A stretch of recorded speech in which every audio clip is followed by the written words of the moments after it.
और ये PDF भी आपको वहीं मिल जाएगी। चलिए फिर आज के पहले क्वेश्चन को देखते हैं। अब क्वेश्चन को सिर्फ देखना नहीं है, देखो कभी भी हम बात करते हैं ना प्रीवियस ईयर क्वेश्चंस के एनालिसिस की, वो एनालिसिस है, वो याद नहीं रखना आपको कि इसका आंसर क्या है। उससे ज्यादा इंपॉर्टेंट है कि बाकी 4 ऑप्शंस क्या कहते हैं, उस टॉपिक से किस किस तरीके से क्वेश्चन आ सकता है, और आप कॉन्सेप्ट को समझ पाए कि नहीं समझ पाए, वो लैंग्वेज को आप समझ पाए कि नहीं समझ पाए क्वेश्चन के। आधा तो खेल पेडागॉजी में इसी बात का है। चलिए फिर, बहुत ही बढ़िया। पहला क्वेश्चन है, development is never ending process, this idea is associated with. आप मुझे एक क्वेश्चन ढूंढ करके दिखाइए, एक पेपर ढूंढ के दिखाइए जिसमें डेवलपमेंट के किसी भी एक प्रिंसिपल से क्वेश्चन ही ना आया हो। कोई ना कोई एक प्रिंसिपल जरूर आएगा, बल्कि 4-5 नंबर का टॉपिक है डेवलपमेंट अगर देखा जाए तो। डेवलपमेंट एक नेवर एंडिंग प्रोसेस है, यानी कभी ना खत्म होने वाली प्रक्रिया है। इससे रिलेटेड या ये जो आइडिया है ये किस एक बात से एसोसिएटेड है? पहला है प्रिंसिपल ऑफ कॉन्टिन्यूटी यानी निरंतरता का सिद्धांत है। प्रिंसिपल ऑफ इंटीग्रेशन यानी एकीकरण का सिद्धांत है। इंटरेक्शन यानी अंतःक्रिया का, बातचीत मत मानिएगा इसको। फिर है इंटर रिलेशन मतलब परस्पर संबंध का सिद्धांत। बहुत तेजी से आंसर कीजिए, बिल्कुल बहुत बढ़िया। ऑप्शन ए यानी principle of continuity, life long चलेगा आपका जो डेवलपमेंट है, जीवन पर्यंत चलेगा, जब तक आप हैं तब तक चलेगा, जब से आप फॉर्म हुए हैं कॉन्सेप्शन में, मतलब कॉन्सेप्शन के पीरियड से, जब से आपकी मदर ने आपको कंसीव किया होगा, यानी कि गर्भावस्था से शुरू हो गया कॉन्सेप्शन के टाइम से, और वूम्ब टू टूम्ब जाएगा, यानी आपकी गर्भ से कब्र तक जाएगा। डेवलपमेंट हमेशा चलता है, कभी नहीं रुकता। ग्रोथ एक टाइम के बाद रुक जाती है। ये सिंपल सिंपल सी बातें हैं जो हमें पता होनी चाहिए। एक वर्ड को उठा के दूसरा लगा दे, थोड़ा सा क्वेश्चन बदल दे, वो उसकी अपनी मर्जी पेपर सेटर की, बट आपके दिमाग में कॉन्सेप्ट क्लियर होना चाहिए। तो ऐसा हो नहीं सकता कि आप 25 ना लाएं इस एक सीरीज से, मतलब एक वीडियो से नहीं, ये जो पूरी सीरीज है जितने भी वीडियोस इसमें होंगे एग्जाम तक, ठीक है बात। तो ये एक छोटी सी बात हुई, आगे बढ़ते हैं। क्वेश्चन नंबर 2 है आपके सामने, motivation in the process of learning. Motivation अधिगम की प्रक्रिया में कैसा काम करेगा, बताएं एक बार। पहला ऑप्शन है, मेक्स लर्नर्स थिंक यूनिडायरेक्शनल, मतलब शिक्षार्थी को एक दिशा में सोचने के लिए मजबूर करेगा या दिशा देगा, एक दिशा में ही सोचने को कहेगा। या फिर मोटिवेशन की बात हो रही है ये। या फिर B option, creates interest for learning among young learners, जो छोटे बच्चे हैं उनमें सीखने के लिए इंटरेस्ट पैदा करेगा, रुचि जागृत होगी। या फिर sharpens the memory of learners, मतलब मेमोरी अच्छी हो जाएगी आपकी मोटिवेशन से। या फिर differentiate new learning from old learning, पुरानी लर्निंग से, पुराने अधिगम से नए ज्ञान में आप अंतर कर पाएंगे बिकॉज ऑफ मोटिवेशन। क्या होगा फटाफट से बताइए, बहुत तेजी के साथ, एकदम फुल एनर्जी के साथ, क्या होगा आंसर इसका? ऑब्वियसली बी ही होगा, creates interest for learning among young children, मतलब छोटे बच्चों के बीच सीखने के लिए रुचि पैदा करता है। BF स्किनर कहते हैं कि जो मोटिवेशन है, मोटिवेशन इज अ NH यानी नेशनल हाईवे टू लर्निंग। भाई जो आपकी नेशनल हाईवे है यानी राष्ट्रीय राजमार्ग है, वहां आपकी जो गाड़ी है वो बहुत तेजी से आप भगा सकते हैं ऐसे यमुना एक्सप्रेस वे पर। और अगर हम बात करें तो जैसे आपकी जो मोटिवेशन अगर आपके अंदर है, तो जैसे आपकी गाड़ी नेशनल हाईवे पे बहुत तेज भागती है, उसी तरीके से अगर आप मोटिवेटेड हैं तो आपकी लर्निंग की गाड़ी बहुत तेज भागेगी, यानी आप बहुत तेज गति से सीख पाएंगे, आपका इंटरेस्ट क्रिएट होगा।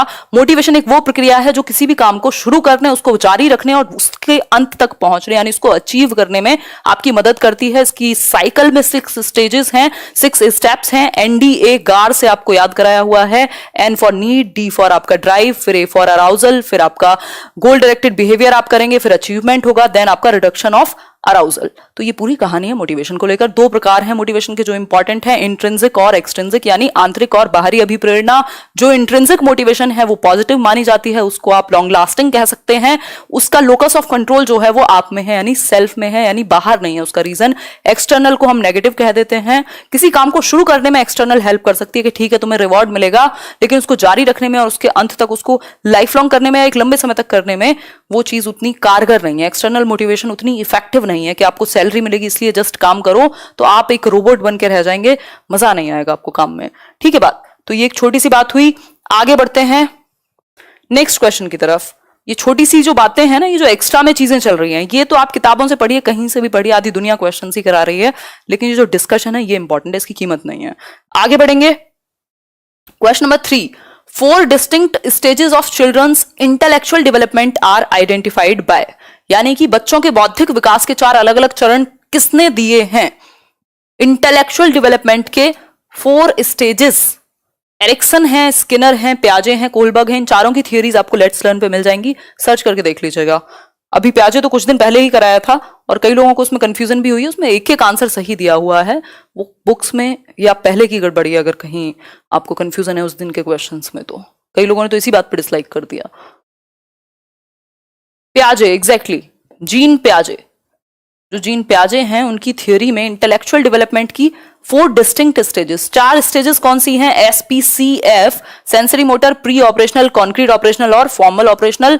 अगर हम बात करें तो इंटेलेक्चुअल मतलब आपके इंटेलेक्ट का, आपकी बुद्धि का, आपके संज्ञान का, जिसमें सारी आपकी संज्ञानात्मक प्रक्रियाएं हैं, सारी मेंटल स्किल्स हैं, ठीक, तो इसको वो ऐसे भी कह सकता है। क्लियर हो गई बात? आगे बढ़ेंगे।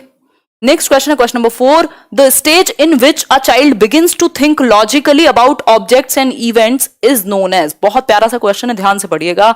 अगर मैं बात करूं यहां पर कौन सा वो चरण है, कौन सी वो स्टेज है जब बच्चा लॉजिकली सोचना शुरू कर देता है तर्क के साथ। ये है तो क्यों होगा, नहीं है तो क्यों नहीं होगा, मतलब तर्क आया बच्चे में किस चीज को लेकर के? Objects and events. ऑब्जेक्ट्स और कोई इवेंट हुआ उसके सामने, उसने देखा, मान लीजिए कोई एक्सीडेंट ही है या कुछ भी है, इवेंट्स और ऑब्जेक्ट्स को लेकर के लॉजिक आने लग गया, वो तर्क लगाने लग गया, उसकी जो थिंकिंग है वो बेहतर हो गई। कौन सी स्टेज है? पहला है pre operational, concrete operational, sensory या फॉर्मल। एक ऑप्शन चूज कीजिए। नहीं होगा वंदना, आज से कंफ्यूजन बंद है। सीडीपी में बहुत कंफ्यूजन क्रिएट कर लिए इधर उधर लोगों ने भी और किताबों ने भी, कोशिश की जाएगी मेरे द्वारा कि काम थोड़ा सा ऐसा किया जाए जिससे आपकी कंफ्यूजन क्लियर हो सके एटलीस्ट, है ना। और भी अगर पुराने वीडियोस से भी अगर कहीं पे किसी को कंफ्यूजन है तो वो भी ठीक हो सके, एकदम अपडेटेड है। इसलिए जरूरी है क्योंकि हर इंसान हर दिन सीख रहा है, चाहे वो कोई टीचर हो, चाहे वो कोई भी पब्लिकेशन हो, हर दिन बेहतर हो रहा है, तो आप अपडेटेड रहें तो वो इंपॉर्टेंट है। बताएं एक बार। कॉन्क्रीट ऑपरेशनल बिल्कुल सही है। जिन लोगों ने आंसर दिया है फॉर्मल वो हो जाएगा गलत, ठीक। कॉन्क्रीट ऑपरेशनल में लॉजिक आता है, तर्क आ जाएगा बच्चे में, लेकिन यहां एक वो है ना, वो आता है आपका कंडीशन अप्लाई। कंडीशन अप्लाई कौन सी है कि ऑब्जेक्ट्स यानी कॉन्क्रीट ऑब्जेक्ट्स को लेकर के, मूर्त चीजों को लेकर। मूर्त क्या है? जिसको आप टच फील कर सकते हो, जिसको आप देख सकते हो। तो चाहे वो कोई इवेंट हो, कोई घटना घटी हो, कोई चीज हो, ये हो, ये हो, ये हो, कुछ भी हो, इन सब चीजों के बारे में लॉजिक, मतलब चीजों को देख करके लॉजिक वो लगाने लग जाएगा। और अगर हम बात करें अमूर्त तर्क की, अगर लिखा होता यहां think logically about abstract events यानी अमूर्त चीजों के बारे में, तो ऑप्शन बदल करके आपका सी की जगह, बी की जगह डी हो जाता फॉर्मल ऑपरेशनल। यदि एब्स्ट्रैक्ट वर्ड यूज कर दे तो भूल जाइएगा बी ऑप्शन को, फिर सिर्फ फॉर्मल है। एब्स्ट्रैक्ट थॉट आपका फॉर्मल में आएगा, यानी कि औपचारिक संक्रियात्मक में अमूर्त विचार की शक्ति आएगी, डिडक्टिव लॉजिक आएगा। क्लियर है बात? कोई कंफ्यूजन हो तो बता दो। बहुत बढ़िया अक्षय गुप्ता। आगे बढ़ते हैं। नेक्स्ट पॉइंट क्या है? क्वेश्चन नंबर 5 है which of the following is not a sign of an intelligent young child. एक इंटेलिजेंट यानी एक बुद्धिमान बच्चे का लक्षण नहीं है। Intelligent, one who carries on thinking in an abstract manner, जो अमूर्त चीजों पर सोच पाए, ये तो इंटेलिजेंट का लक्षण है। ये तो अपने आप में एक हाई लेवल मेंटल टास्क है, एब्स्ट्रैक्ट चीजों पर सोचना, हर कोई नहीं सोच सकता। फिर है one who can adjust one self in a new environment, जो एडजस्ट कर ले, ये भी एक तरह की इंटेलिजेंस है। फिर है one who has the ability to cram long essays very quickly, बड़े बड़े एसेज को ऐसे चुटकियों में याद कर ले, जैसे वो चतुर रामलिंगम था 3 इडियट्स में। या फिर one who has the ability to communicate fluently and appropriately, जो अपनी बात को धारा प्रवाहिता के साथ यानी पूरी फ्लुएंसी के साथ और एप्रोप्रिएटली सही ढंग से कह पाए, तो ये तो इंटेलिजेंट होने का लक्षण है। अगर हम बात करें होवर्ड गार्डनर की, तो 8 प्रकार की बुद्धि कही है उन्होंने, लिंग्विस्टिक इंटेलिजेंस बताई है, बाकी की भी उन्होंने बात की है। बताओ एक बार फटाफट से ही, तो मैंने आंसर आपको बता ही दिया। वो व्यक्ति जो लंबे लंबे एसेज को क्रैम कर लेता है, याद कर लेता है। अब आप कहेंगे मेमोरी तो अच्छी है, लेकिन सिर्फ मेमोरी से तो काम नहीं चलेगा ना, ये तो रोट मेमोराइजेशन हो गया, रट्टाफिकेशन हो गया, रट्टा मारो हो गया, जो कि गड़बड़ है। तो हमें रट्टाफिकेशन नहीं लगवाना होता ना, बच्चों को एक्टिविटी करा के उनसे नॉलेज कंस्ट्रक्ट करानी है। ठीक, चाइल्ड सेंटर्ड एजुकेशन है, रटने को हम प्रमोट नहीं करते। रोट दिख जाए तो भाग जाना उस क्वेश्चन के आंसर से, ठीक है। रोट लर्निंग गलत होती है जब तक नॉट ना दिया हो क्वेश्चन में, ठीक। आगे बढ़ेंगे क्वेश्चन नंबर 6 पर, which of the following is not related to the socio psychological needs of the child, यानी मनोदैहिक नहीं कहेंगे, सामाजिक कहेंगे इसको। मनोसामाजिक जो आवश्यकताएं हैं, सोशियो साइकोलॉजिकल नीड है, उससे रिलेटेड नहीं है कौन सा एक ऑप्शन। जब नॉट लिखा हो क्वेश्चन में, एक्सेप्ट लिखा हो, लीस्ट लिखा हो, तो ऐसे कान खड़े करके और ध्यान से आंसर करना होता है। ये रूल है हमारा सीटेट, क्या कोई भी पेपर हो। अगर नॉट दे दिया पेपर में, अगर एक्सेप्ट दे दिया, अगर लीस्ट दे दिया ऑप्शन में, जिससे आपकी नजर बच जाती है और आपका ध्यान हो जाता है, क्योंकि ये क्वेश्चन आसान होते हैं जिनमें भी लीस्ट लिखा होता है, एक्सेप्ट लिखा होता है, नॉट लिखा होता है, यानी कौन सी एक चीज नहीं सही है, कौन सी एक चीज को छोड़कर किसके अलावा सबसे कम इंपॉर्टेंट कौन है, ये तीनों को देखते ही गलतियां बहुत होती हैं और ये आसान होते हैं क्वेश्चन, क्योंकि हम ध्यान से पढ़ते नहीं है। ठीक है बात, तो फटाफट से बताइए।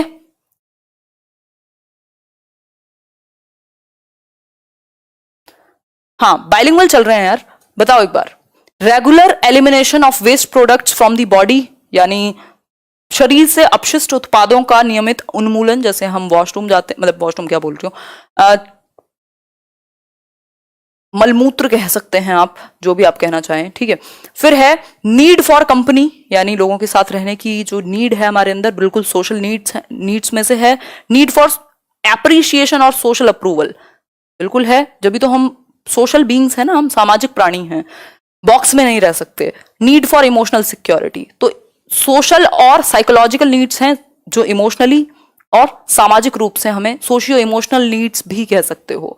लेकिन ये हमारी सामाजिक नीड्स नहीं है, ये हमारी फिजिकल नीड का पार्ट है। फिजिकल नीड्स कौन सी? शारीरिक आवश्यकताएं, कि आप सूसू पॉटी जाएंगे या बच्चा भी जाएगा जन्म से ही, ठीक है, तो ये हमारी शारीरिक आवश्यकताओं का हिस्सा है, ना कि सामाजिक और शारीरिक, सॉरी, सामाजिक और इमोशनल यानी सामूहिक। ठीक है बात। देखो, कॉग्निटिव डेवलपमेंट सबसे ज्यादा एडोलेसेंस में होगा, मतलब हाई लेवल कॉग्निशन की एबिलिटीज आएंगी, हो तो पहले से ही रहा है, ठीक। आगे बढ़ते हैं, question number 7, which of the following will foster creativity among learners. Creativity से एक क्वेश्चन आपका आता ही है, सीटेट में पक्का है, इवन ज्यादातर एग्जाम्स में क्रिएटिविटी जो टॉपिक है इंपॉर्टेंट है। यानी कि रचनात्मकता की अगर हम बात करें, क्रिएटिविटी मतलब कुछ नया, कुछ ओरिजिनल, कुछ फ्लेक्सिबल, कुछ उसमें बेहतरी के लिए कुछ डिफरेंट हो। अगर मैं बात करूं तो क्रिएटिविटी को कौन सी एक चीज फोस्टर करेगी, और हमारा पूरा जोर रहता है कि बच्चा क्रिएटिव बने, सिर्फ रट्टा मारो ना बन जाए, ठीक। पहला ऑप्शन है emphasising achievement goals from the beginning of school life, या फिर coaching students for good marks in examination, teaching the students practical value of good education, या फिर providing opportunities to question and to nurture the innate talents of every learner. फटाफट से answer कीजिए। अगर theories ना देखी हो, प्लेलिस्ट ना देखी हो, तो कृपया करके वो देख लीजिएगा, इस स्पीड के साथ तभी कोप अप कर पाओगे। बताओ एक बार फटाफट से। अपॉर्चुनिटीज, बहुत बढ़िया श्रुति, लाइक कर दीजिए। 1000 लोगों ने लाइक नहीं किया है, मतलब 3900 लोगों ने लाइक किया है और 4984 लोग देख रहे हैं, ठीक। तो कहाँ लेके जाओगे इतने लाइक्स को, बताओ एक बार। अच्छा, आशीष कह रहे हैं डी लॉक कर दीजिए, बिल्कुल सही बात है। देखो, ये वैसे भी पॉजिटिव होता है पेडागोजी में, अगर हम बात करें, providing opportunities to question and to nurture the innate talents of every learner. जो बच्चे में एक आंतरिक क्षमता है, हर एक बच्चे में कुछ ना कुछ टैलेंट है, आप उसको बाहर आने दें, ऐसी अपॉर्चुनिटीज दें जहां वो अपनी प्रतिभा को दिखा सके, ठीक है। तो ये एक बेसिक सी बात हुई, डी ऑप्शन यहां पर सही होगा। जितनी ज्यादा अपॉर्चुनिटीज मिलेगी उतना वो दिशाओं में सोचेगा, ब्रेनस्टॉर्मिंग करेगा, डाइवर्जेंट थिंकिंग करेगा, out of the box thinking करेगा, ये सारी चीजें, लेटरल थिंकिंग करेगा, ये सब चीजें क्रिएटिविटी से जुड़ी हुई हैं, ठीक। तो ये बेसिक सी चीजें हैं, बाकी एक दिन में ही सारा ज्ञान नहीं देंगे, क्रिएटिविटी पे और भी बात करेंगे किसी और क्वेश्चन में। आगे बढ़ेंगे।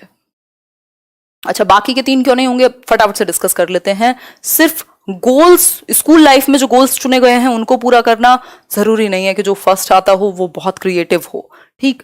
दूसरा है coaching students for good marks in examination, अच्छे नंबर ले आओ, फिर से क्रिएटिविटी नहीं है। Teaching the students the practical value of good education, फिर से इसमें आपने कुछ नया नहीं बता दिया, ये वही चीजें जो चली आ रही हैं अंग्रेजों के समय से। क्वेश्चन नंबर 8 है डिसलेक्सिया इज एसोसिएटेड विद। ये डिसलेक्सिया आप ढूंढिए, जरा पेपर उठा करके देखिए, जो लोग ये कहते हैं महान लोग कि प्रीवियस ईयर नहीं आते, कि डिसलेक्सिया से कब क्वेश्चन नहीं आया सीटेट में, ठीक। डिसलेक्सिया इज एसोसिएटेड विद, अब ऑप्शन सेम थोड़ी देगा। डिसलेक्सिया की अगर हम बात करें तो ये किससे एसोसिएटेड है? पहला ऑप्शन है reading disorder, behavioural disorder, mental disorder, mathematical disorder. फटाफट से आंसर कीजिए, फिर हम लोग आगे बढ़ेंगे। बताइए एक बार। बहुत बड़े आदर्श आनंद जी, बिल्कुल जगे हुए हो कि नहीं, एग्जाम आने पे एनर्जी पूरी होनी चाहिए, तभी टैकल कर पाएंगे। ठीक है, रीडिंग डिसऑर्डर है। अब इसको 4 तरीके से दे सकता है। पठन विकार है ये, डिसलेक्सिया, जो ईशान अवस्थी को था किसमें, तारे जमीन पर में। तो इसलिए मैं एग्जांपल्स भी रिपीट करती हूँ कि आप एसोसिएट कर पाए बात को। ठीक है, तो हमने कितनी बार समझा है, बच्चा डॉग को गॉड पढ़ सकता है यहाँ, 100 को वॉज पढ़ सकता है यहाँ, है ना, बी को डी पढ़ सकता है यहाँ। ये सब किसमें है, डिसलेक्सिया के अंदर है। रीडिंग डिसऑर्डर है ये एक। बिहेवियरल डिसऑर्डर्स बहुत सारे होते हैं, अग्रेसिव होना और ये सारी चीजें। मेंटल डिसऑर्डर्स भी कई तरह के होते हैं। इसके अलावा अगर मैं बात करूं मैथमेटिकल डिसऑर्डर की, तो ये डिसकैलकुलिया होता, डिसकैलकुलिया, कैलकुलेशन से रिलेटेड डिसकैलकुलिया। बोलने से रिलेटेड होगा, भाषा संबंधित तो डिसफेजिया हो जाएगा, है ना। तो ये छोटी छोटी सी चीजें हैं, अफेजिया भी कह देते हैं। आगे बढ़ेंगे नेक्स्ट क्वेश्चन पर। क्वेश्चन नंबर 9 है, the term curriculum in the field of education refers to. भाई एजुकेशन के फील्ड में, शिक्षा के क्षेत्र में पाठ्यक्रम नहीं, इसको चेंज कर लेना, पाठ्यक्रम तो सिलेबस होता है, पाठ्यचर्या लिखा हुआ है ये मानिएगा। पाठ्यचर्या जो है, और सिलेबस जस्ट पार्ट है करिकुलम का। ठीक, करिकुलम पार्ट नहीं है सिलेबस का। करिकुलम में मुझे नहीं पता क्या होगा, एक बार आंसर करो। पहला ऑप्शन है इवेल्युएशन प्रोसेस, दूसरा है text material to be used in the class, को आप करिकुलम कहेंगे। Methods of teaching and the content to be taught, overall programme of the school which students experience on a day to day basis. पढ़ लीजिए एक बार, फिर answer कीजिए। बहुत बढ़िया सुहानी सिंगल, वेलकम है आपका लेट्स लर्न पर। हम सभी आपका स्वागत करते हैं, सभी लोगों का, नए पुराने सभी लोगों का, सभी लर्नर्स का। अगर मैं कहूं तो बता दीजिए जरा आंसर करके, एग्जाम डेट बदलेगी क्या? हाँ चांसेस हैं गौरव जी, बाकी पता लगेगा 15 के बाद ही या 15 तक, या तो एडमिट कार्ड आएगा या तो सीबीएसई बताएगा कि भैया पेपर आगे जाएगा। अभी तो ऑफिशियल कोई नोटिफिकेशन नहीं है, तैयारी करते रहिए बस। करिकुलम की अगर हम बात करें, जो चीज हमारे कंट्रोल में नहीं है उसको लेकर के परेशान नहीं हो सकते ना। करिकुलम की अगर हम बात करें तो करिकुलम में आपकी हर एक एक्टिविटी, स्कूल में पैर रखने से लेकर बाहर निकलने तक जितनी भी एक्टिविटीज प्लान्ड हैं, हो रही हैं, आपकी प्रेयर से लेके आपके बास्केटबॉल खेलने तक, सब कुछ क्या है, करिकुलम का हिस्सा है। सिलेबस क्या है, करिकुलम का हिस्सा है। टाइम टेबल क्या है, करिकुलम का हिस्सा है। हर चीज करिकुलम का हिस्सा है, सारी एक्टिविटीज आ जाएंगी ओवरऑल। सिर्फ ये इवैल्यूएशन या टेक्स्ट मटेरियल या मेथड नहीं, ये सब मिला करके ओवरऑल प्रोग्राम है करिकुलम। क्लियर हो गई बात? आगे बढ़ेंगे नेक्स्ट क्वेश्चन की तरफ। नेक्स्ट क्वेश्चन है question number 11, children actively construct their understanding of the world is a statement attributed to. ये भी 6 तरीके से पूछ चुका है सीटेट। कभी पूछेगा लिटिल साइंटिस्ट किसने कहा, कभी पूछेगा चिल्ड्रन कैन थिंक, ये वो दुनिया भर की चीजें। Children actively construct their understanding of the world, बच्चे सक्रिय रूप से अपनी समझ का निर्माण करते हैं। ठीक, क्या किसने कहा है? कोलबर्ग, स्किनर, प्याजे, पेवलव। बहुत आसान है, बहुत आसान है। सारे चैप्टर्स जो भी बोल दिया है वो सब पढ़ाया जाएगा। आप लोग क्यों टेंशन में आ जाते हो यार, ये मेरी जिम्मेदारी है। ये तो इसलिए क्योंकि इतने सारे सब्जेक्ट्स हैं तो शफल करना ही पड़ता है, अदरवाइज आप पहला पहला भूल जाएंगे, है ना। अभी मुझे पता था कि आप लोगों ने थियरी देखी हुई है, थोड़ी प्रैक्टिस की भी जरूरत है। इंग्लिश भी कराई जाएगी, मैथ्स के जो बाकी के 6 वीडियो बचते हैं वो भी कराए जाएंगे। और क्या बचता है, हिंदी पेडागोजी एक वीडियो में पूरी कंप्लीट कराऊंगी। क्यों टेंशन लेते हो? जो कहा है इसका मतलब ये थोड़ा ना कि नई सीरीज शुरू हो गई तो पुरानी खत्म हो जाएंगी, ये बीच बीच में चलती रहेगी। या हो सकता है जब समय बढ़ा तो 2 कर देंगे। आंसर करो एक बार, कोई बात नहीं हिमाद्री। प्याजे होगा, सिंपल। प्याजे कहते हैं बच्चा एक्टिवली कंस्ट्रक्ट करता है नॉलेज को, ज्ञान का सृजन करता है। सक्रिय निर्माता हैं बच्चे, लिटिल साइंटिस्ट हैं, दे कैन बिल्ड नॉलेज, ये सारी चीजें। आगे बढ़ेंगे, क्वेश्चन नंबर 11 है, एक सेकेंड, 10। क्वेश्चन नंबर 11 है, 20 क्वेश्चन करेंगे हम। In dash thinking, a child as a problem solver evaluates the truth or likelihood of statements. भाई अगर एक बच्चा क्या है, समस्या समाधान करता है इन डैश थिंकिंग, वो कौन सी सोच है जिसमें बच्चा एक प्रॉब्लम सॉल्वर है, वो ट्रुथ को, मतलब सच क्या है, उसको इवेल्युएट करता है। किसी इवेंट का या किसी स्टेटमेंट का क्या लाइक्लीहुड है, ये सही होगा या गलत होगा, इस चीज को चेक करता है। कौन सी थिंकिंग में? फटाफट से बताओ। क्या कह रहे हो Paramanand ji? Great Himadri, thank you. Mini Monika, nice name you have. फटाफट से बताओ कौन सी थिंकिंग है ये? जब बच्चा ये देखेगा कि क्या संभावना है, मूल्यांकन करेगा किसी एक स्टेटमेंट का कि क्या संभावना है इसके सही और गलत होने की। फॉर एग्जाम्पल, जो इस सीटेट की इतनी सारी अफवाहें हैं, लोग बिल्कुल कह रहे हैं कि भाई यही है, या ये जो आया है न्यूज में ये ऐसे है, या अभी DEET+B का नोटिस आया, कहा कि वैकेंसी आ गई। आपने किस एक सोच में ये सोचा होगा इसको इवेल्युएट करने का, मूल्यांकन करने का, कि इसके सही और गलत होने का लाइक्लीहुड है क्या, प्रोबेबिलिटी क्या है, संभावना क्या है। जिसने सोचा होगा और चेक किया होगा, इवेल्युएट किया होगा, मूल्यांकन किया होगा, तो उसका क्या हुआ, लॉजिकल थिंकिंग हो गई, तार्किक सोच है, जिसमें आप लॉजिक के बेस पे चलते हैं, तर्क के बेस पे चलते हैं, देखते हैं एविडेंसेस क्या है, डेटा क्या है आपके पास। भाई अगर आप ये कहें ये इंसान बड़ा अच्छा है, डेटा क्या है आपके पास, है कुछ कुछ एक्टिविटी की हो, कुछ किया हो उसने आपके लिए, क्या एक्सपीरियंसेस हैं आपके, हैं? तो लॉजिकल थिंकिंग में हम ये देखते हैं बच्चा एक समस्या समाधान करता बनता है, एक प्रॉब्लम को सॉल्व करने वाला बनता है, और देखता है कि किसी स्टेटमेंट के सही और गलत होने के क्या चांसेस हैं। ठीक है बात। ए में क्यों कंफ्यूजन है? देखो, क्रिएटिविटी में दिशाओं में सोचना, कुछ नया बनाना, यहां बात हो रही है, आप इवेल्युएट कर रहे हैं इस बात को प्रॉब्लम सॉल्व करते समय कि कोई चीज कितनी सही हो सकती है या नहीं, likelihood of that statement of being true और नॉट। ठीक, तो ये एक बेसिक सी बात है, तो इसको समझना जरूरी है। अगर हम बाकी ऑप्शंस को नहीं समझेंगे तो हम याद कर रहे हैं, और कभी भी सेम क्वेश्चन सेम ऑप्शंस के साथ तो नहीं आएगा, थोड़ा बहुत तो चेंज करेंगे ही ना, इतना तो बनता भी है। ठीक, तो एस्थेटिक और एब्स्ट्रैक्ट तो होता है जो चीज सामने ना हो, आइडियाज में हो, उस पर सोचना। ठीक, आगे बढ़ जाएंगे। कोई कंफ्यूजन हो तो बता दो।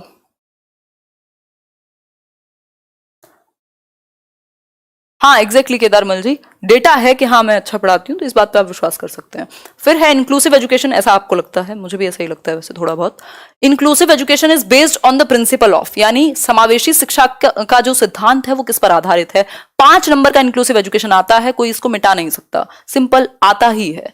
ठीक, तो इंक्लूसिव एजुकेशन किस पर बेस्ड है? इंक्लूसिव एजुकेशन का जो प्रिंसिपल है, इंक्लूसिव एजुकेशन मतलब सबको इंक्लूड किया जाए, हर प्रकार के बच्चे को, चाहे किसी को देखने में प्रॉब्लम है, सुनने में प्रॉब्लम है, कोई गिफ्टेड है, कोई स्लो लर्नर है, कुछ भी है, आपने सबको इंक्लूड किया है, उनकी नीड्स का ध्यान रखते हुए अपने मेथड में परिवर्तन किया है, दैट इज इंक्लूसिव एजुकेशन। पहला ऑप्शन है सोशल इक्विलिब्रियम का प्रिंसिपल ध्यान में रखा जाता है, equity and equal opportunities, social existence, या फिर वर्ल्ड ब्रदरहुड। आंसर कीजिए फटाफट से। थैंक यू विनय, आंसर कीजिए फटाफट से। 6000 लोग हम लोग होने वाले हैं, बहुत बढ़िया। आज इतना अच्छा रिस्पांस, मतलब मेरा तो सेशन यूट्यूब पर लेट से ही चल रहा है इतने टाइम से, उसमें भी आप लोगों का इतना रिस्पांस अच्छा है, मतलब I feel overwhelmed, thank you. बताओ एक बार, इक्विटी एंड इक्वल अपॉर्चुनिटीज मतलब समानता और समान अवसर मिले सभी को। हम सब हैं तो ह्यूमंस ही ना, डाइवर्सिटी है या अंतर है हमारे अंदर, इंडिविजुअल डिफरेंसेस हैं, तो क्या हुआ? तो ये फिलॉसफी है जिस पर बेस्ड है कि भाई जो आपकी मदर नेचर है, जो सन है, जो उसकी सनलाइट, बारिश, यानी प्रकृति जब आप में भेदभाव नहीं करती किसी भी चीज के लिए, अगर गर्मी है तो सभी के लिए सेम होगी, वो बात अलग है, मतलब अगर आप धूप में हैं तो ठीक, सनलाइट सबको सेम मिलती है, बारिश एक जैसी पड़ेगी सब पर, अगर एक जगह पर है तो फिर आप कैसे विभेद कर सकते हैं? तो सबका इक्वल राइट है कि एजुकेशन मिले उस बेसिस पे। ठीक है बात। आरटीई भी बात करता है कि हमारा फंडामेंटल राइट है एजुकेशन मिलना, 6 से 14 वर्ष में अनिवार्य निःशुल्क व अनिवार्य शिक्षा, यानी फ्री एंड कंपलसरी एजुकेशन। ठीक है बात, क्लियर हो गई बात? Thank you Akanksha, thank you so much. बताइए एक बार, 6176 लोग हो गए हम जोड़ करके। Society determines the roles of male and female, this statement articulates. ये 6000 लोग अगर पेशेंस के साथ इसको देख पाएंगे एग्जाम तक, कोई नहीं रोक सकता 25 नंबर तो एटलीस्ट सीडीपी में। 5 नंबर का मैं इसलिए ले रही हूँ, जो मार्जिन है कि कई बार 2-3 क्वेश्चन उनका मन करेगा तो वो नए ऐसे दे सकते हैं जो आपको टॉपिक में मिले भी ना सिलेबस में, तो वो बिल्कुल एक्सेप्शन है।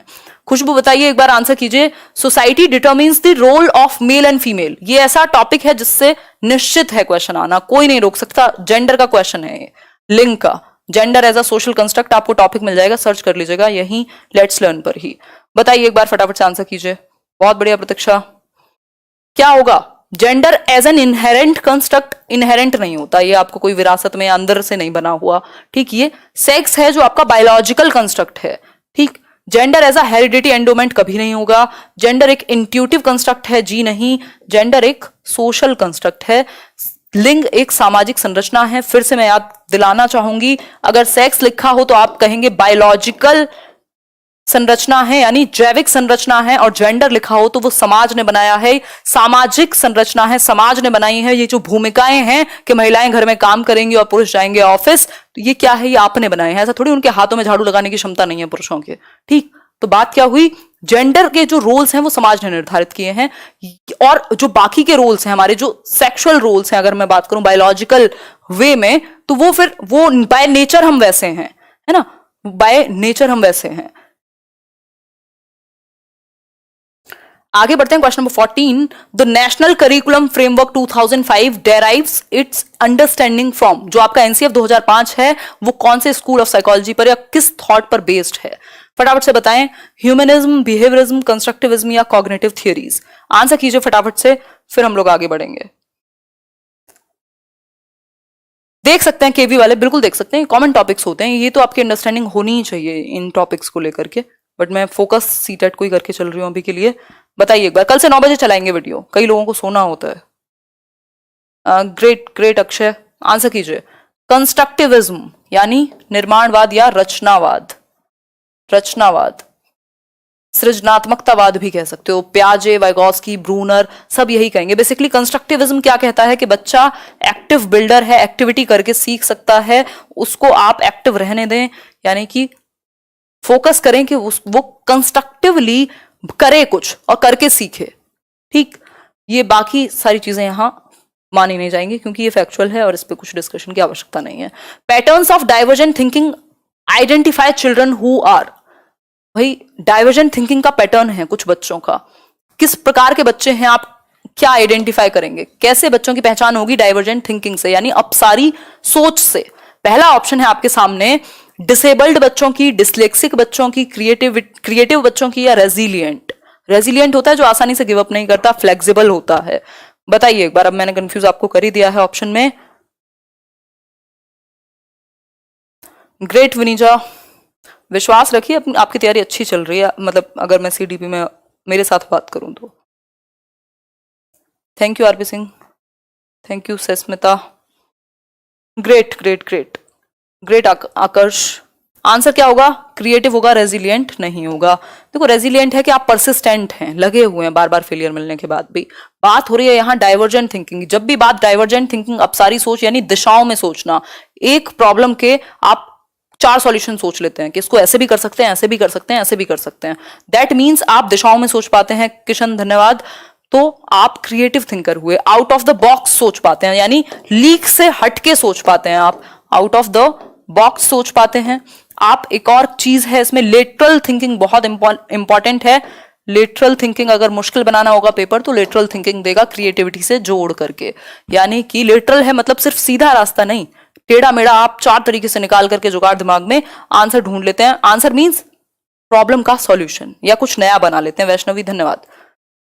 अमीनुल हक सही है, बहुत बढ़िया। यहां आ जाइए अब थोड़ा सा, out of the box thinking, lateral thinking, divergent thinking, brainstorming, सब जुड़े हुए हैं किससे, क्रिएटिविटी से, दिशाओं में सोचने से। कन्वर्जेंट थिंकिंग जुड़ी हुई है इंटेलिजेंस से, और डाइवर्जेंट थिंकिंग जुड़ी हुई है किससे, क्रिएटिविटी से। जेपी गिलफर्ड कहते हैं ये बात। इंटेलिजेंस के टॉपिक में आपने समझा होगा अगर वीडियो देखा है पुराना। क्वेश्चन नंबर 16 है, सिर्फ 4 क्वेश्चन रहते हैं, बता देखिएगा एक बार, अभी चल गई होंगी चीजें, वापस से ठीक हुई होंगी।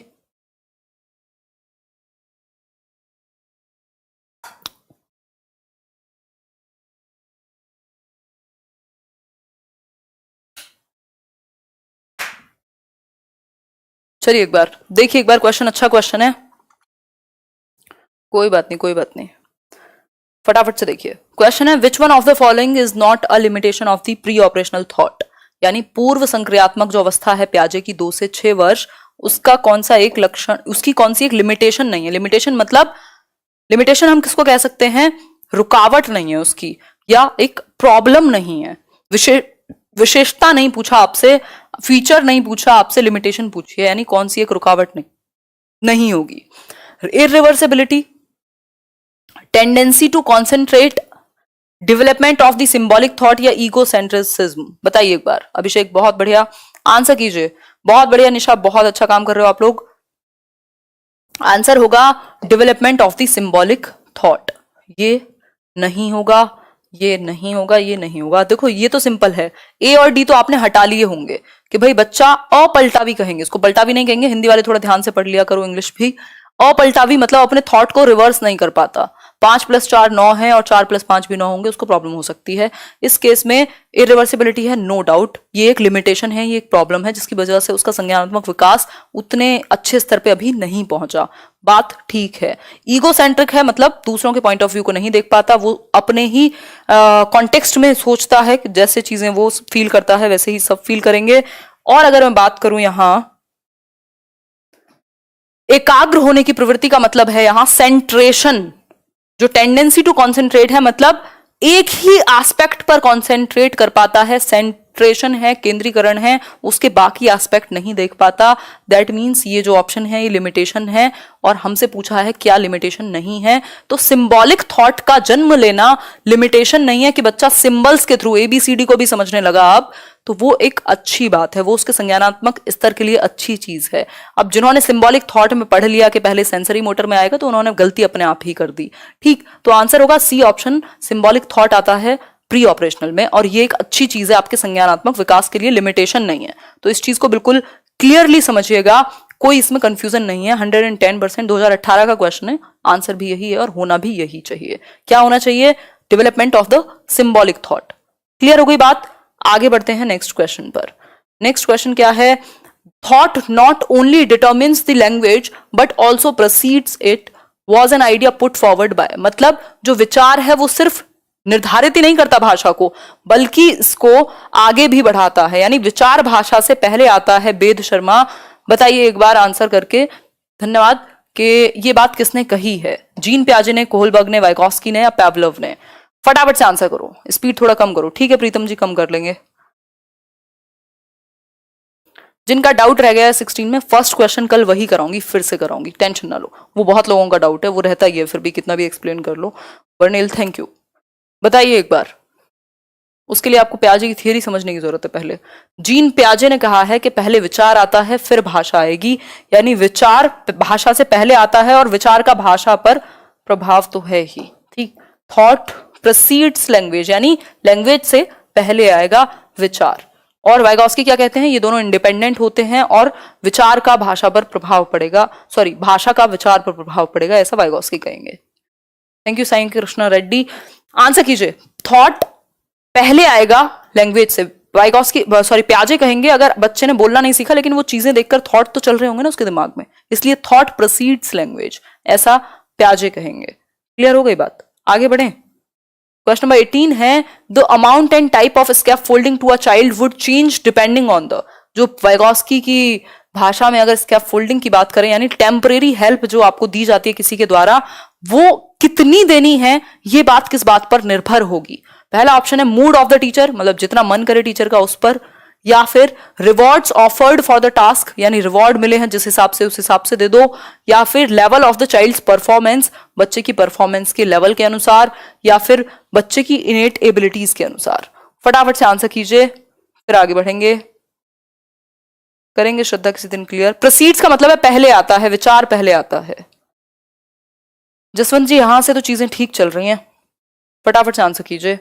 Level of the child's performance, भाई जिस लेवल पे बच्चा परफॉर्म कर रहा होगा, जहां वो अटकता है वहां आप स्टेप फोल्डिंग देते हैं उसको, ठीक है, और उतनी देते हैं, बस एक स्टेप सॉल्व कर दिया, कोई क्लू दे दिया, मतलब बच्चे के लेवल के अनुसार। अगर वो बिल्कुल ही नहीं कर पा रहा तो आप उस तरह से देंगे, कहीं किसी स्टेप पे अटका है तो उस तरह से देंगे। तो कितनी स्टेप फोल्डिंग देनी है वो बच्चे का लेवल निर्धारित करेगा।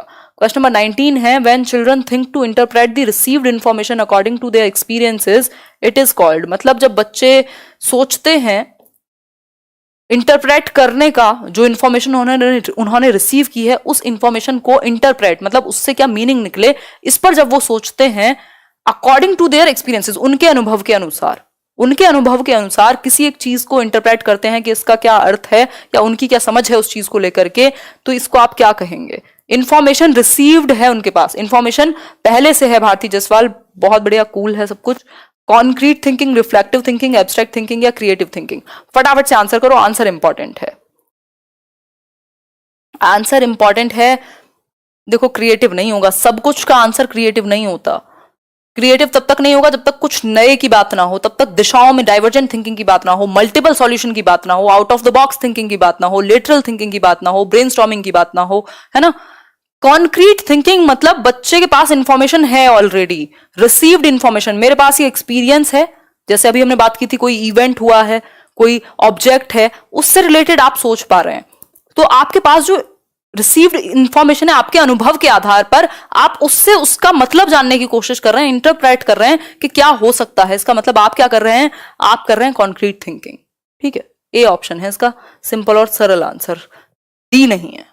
रिफ्लेक्टिव थिंकिंग होता है कोई चीज हो चुकी उस पर आप पीछे प्रकाश डाल रहे हैं कि क्या हुआ था, इंटरप्रेट करें जरूरी नहीं है। तो फिर धन्यवाद, आगे बढ़ते हैं। क्वेश्चन नंबर 20 है, आज के लिए लास्ट है बिल्कुल। आउट ऑफ 20 कितने ठीक हुए ये जरा बता के जाइएगा। अ चाइल्ड रीजंस, एक बच्चे ने रीजन दिया, you do this for me and I will do that for you, मतलब तुम मेरे लिए ये करो या आप मेरे लिए ये करो और मैं आपके लिए ये करूंगा। फटाफट से बताओ ये कौन सा ऑप्शन सही होगा। 9 बजे करेंगे सेशन, लेकिन सब्जेक्ट चेंज करते रहेंगे। अभी 2-3 दिन इसको चलाते हैं, थोड़ा आपकी प्रैक्टिस का तो पता लगे कि आप लोग क्या पढ़ रहे हैं सीडीपी में और कहां तक पहुंचे हैं। ठीक, तो you do this for me and I will do that for you, मतलब तुम मेरे लिए ये करो मैं तुम्हारे लिए वो करूंगा। क्या है, बिजनेस है, एक्सचेंज है। ठीक, भाई म्यूचुअल बेनिफिट ही तो होता है, अच्छा मतलब इसमें बुराई नहीं है, बट जो है तो है। ठीक, you do this for me and I will do that for you. बताइए एक बार कौन सी स्टेज है कोलबर्ग की, अभी कल परसों ही पढ़ा था हमने। गुड बॉय गुड गर्ल होती है जब आपको ये कहा जाए तुम अच्छे नंबर लाओ, तुम्हें अच्छा लड़का अच्छी लड़की कहेंगे तुम्हारे घर वाले, गुड बॉय कहेंगे, गुड गर्ल कहेंगे भारती। ठीक है, उस केस में जरूरी नहीं है इसमें आपको कुछ मिल रहा होगा, बस आपको अच्छा कह दिया खुश हो गए आप, तो वो गुड बॉय गुड गर्ल है कि जब आप अपना होमवर्क करोगे टाइम पर या आप सच बोलोगे तो आपके घर वाले आपको गुड बॉय मानेंगे। ये है गुड बॉय गुड गर्ल। यहां बात हो रही है तुम मेरे लिए ये करो मैं तुम्हारे लिए वो करूंगा, एक्सचेंज की बात हो रही है। इंस्ट्रूमेंटल पर्पस ओरिएंटेशन इसका दूसरा नाम है, और इसके 2-3 नाम है, एक है म्यूचुअल एक्सचेंज।